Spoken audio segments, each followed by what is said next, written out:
नमस्कार, दृष्टि न्यूज में आपका स्वागत है। मैं हूं आपके साथ अंकिता। चलिए पढ़ते हैं मुख्य खबर। नमस्कार दोस्तों, आप देखना शुरू कर चुके हैं दृष्टि न्यूज चैनल और मैं हूं यशपाल यादव। आज हम बात करना चाहते हैं गेहूं उत्पादक उन किसान भाइयों की जो नरवाई को लेकर बेहद परेशान है और उसके लिए सरकारों द्वारा तमाम प्रकार के नरवाई निष्पादन के जो है वो उपाय बताए जाते हैं, चाहे वो केमिकल का मामला हो, रोटावेटर का मामला हो या दूसरी तरह से नरवाई को कैसे नष्ट किया जाए।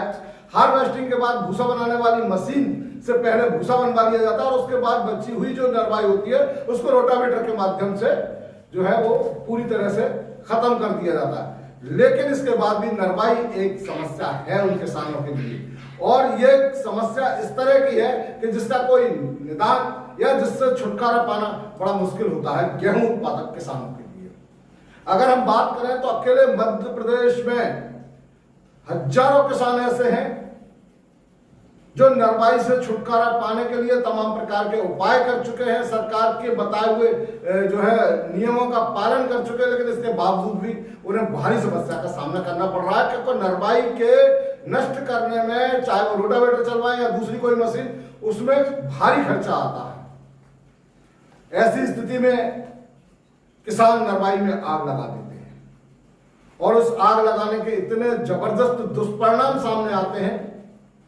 हम बात कर रहे हैं विदिशा जिले की, तो विदिशा जिले में और अप्रैल में 3500 के लगभग केस सैटेलाइट के माध्यम से देखे गए हैं जिनमें नरवाई में आग लगाने की घटनाएं हुई और ये आग लगाने की घटना इतनी भीभत्स थी कि सैकड़ों बीघा जमीन पर आग की लपटें तैरती नजर आई। इसके लिए कानूनी तौर पर यह प्रावधान है जिसका पालन विदिशा जिले में भी किया गया है। पहले किसान को नोटिस दिया जाता है और उसके बाद 5,000 से लेकर 15,000 तक का जुर्माना भी किसान से वसूला जाता है। लेकिन इसके पीछे अधिकारियों की और शासन की नीयत ये नहीं है कि हमें जुर्माना वसूलना है, बल्कि उनकी नीयत ये है कि लोग नरवाई में आग ना लगाएं।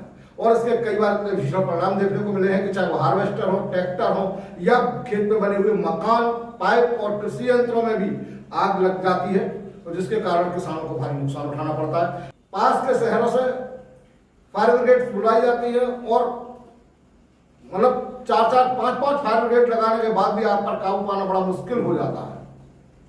तो साथियों, एक बार दृष्टि न्यूज अपनी जिम्मेदारी समझते हुए आपसे निवेदन करता है, गेहूं उत्पादक किसानों से निवेदन करता है कि नरवाई में आग ना लगाएं, नरवाई ना जलाएं। सिर्फ दंड का उद्देश्य, किसी को भी दंडित करने का उद्देश्य नहीं है। ये अपने पर्यावरण को, आपकी खेती को बचाने का एक लक्ष्य है जो कलेक्टर महोदय के निर्देश आता पिछले 6 महीने से हमारे जो है शासन के द्वारा जो है कृषि रथ चलाया जा रहा था, मनाही कराई गई है। फिर भी कुछ किसान जो है अपने व्यक्तिगत छोटे लाभ के लिए जो है वो कर रहे हैं। तो मेरा सभी किसान भाइयों से अनुरोध है कि नरवाई ना जलाएं, मिट्टी की उर्वरता बचाएं, पर्यावरण को संरक्षित करें एवं शासन की इस मुहिम में अपना भी सहयोग करें। मध्य प्रदेश में पुनः ये दूसरे नंबर पे आ गया है विदिशा जिला, किसमें सर, कि नरवाई जलाने में।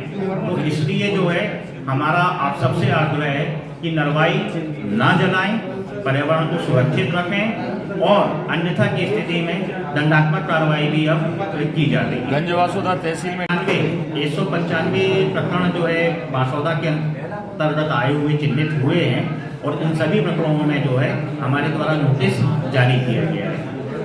2 एकड़ तक के 2500 रुपये, 2 एकड़ से 5 एकड़ के बीच में 2 एकड़ से 5 एकड़ के बीच में 5,000 रुपये और उससे ऊपर जो है 10,000 रुपये का जुर्माना है। और साथ में ही दंडात्मक कार्रवाई भी जो है 188 की कार्रवाई भी की जाएगी। तो मेरा आग्रह है कि कानूनी उलझनों में किसान ना उलझे और वो जो है नरवाई ना जलाए और साथ में ही अपने आसपास के किसानों को भी प्रेरित करें, क्योंकि जब एक किसान जलाते तो दूसरा किसान भी प्रभावित होता है उससे। तो नरवाई ना जलाएं।